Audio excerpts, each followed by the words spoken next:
Bonjour et bienvenue dans cette deuxième vidéo de la série Description microscopique de la matière consacrée à l'écriture des composés ioniques. Alors on a vu dans la vidéo précédente que les ions sont des entités chargées et on a dit aussi que globalement la matière est toujours neutre. Alors les deux pourraient sembler incompatibles. Eh bien il n'en est rien puisque premièrement c'est globalement que la matière est neutre et les ions eux sont des entités microscopiques. Alors, que se passe-t-il entre l'entité microscopique et le global? Eh bien, que ce soit en solution ou dans les composés ioniques, les ions ne sont jamais seuls. C'est-à-dire qu'un ion positif va toujours se trouver avec un ion négatif. Alors, c'est ce qui va nous permettre de respecter l'électroneutralité, c'est-à-dire la neutralité électrique de la matière. Alors, c'est avec cette idée que l'on va pouvoir écrire la formule des composés ioniques. On va respecter cette électroneutralité. Alors, prenons un exemple, le premier, le chlorure de sodium, qu'on appelle aussi plus couramment sel de cuisine.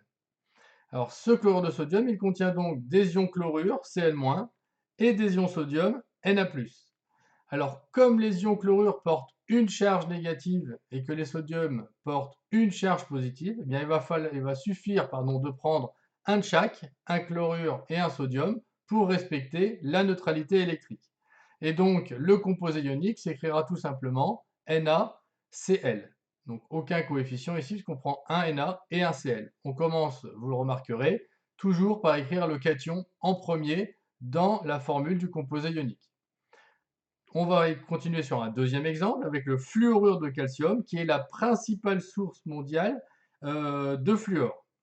Alors, dans ce composé, eh bien, on aura donc des ions fluorure F- et des ions calcium Ca2+. Alors cette fois, vous voyez que le fluorure contient une charge négative, alors que le calcium, lui, va porter deux charges positives. Et donc, on va être obligé de prendre deux ions négatifs pour un ion positif pour respecter la neutralité électrique.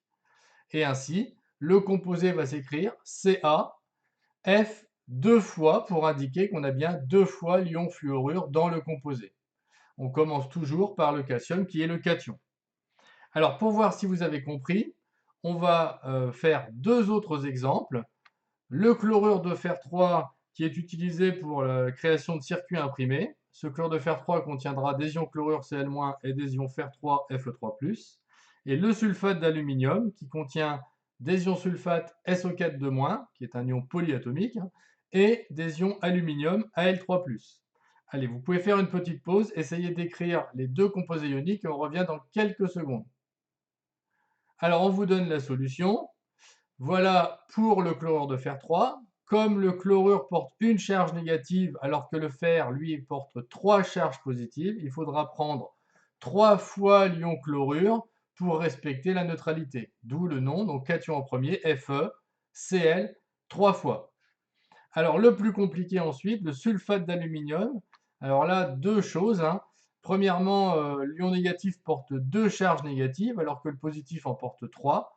La seule façon d'avoir le même nombre de charges, c'est de multiplier celui-là par 3, de prendre 3 ions sulfate et de prendre celui-là deux fois.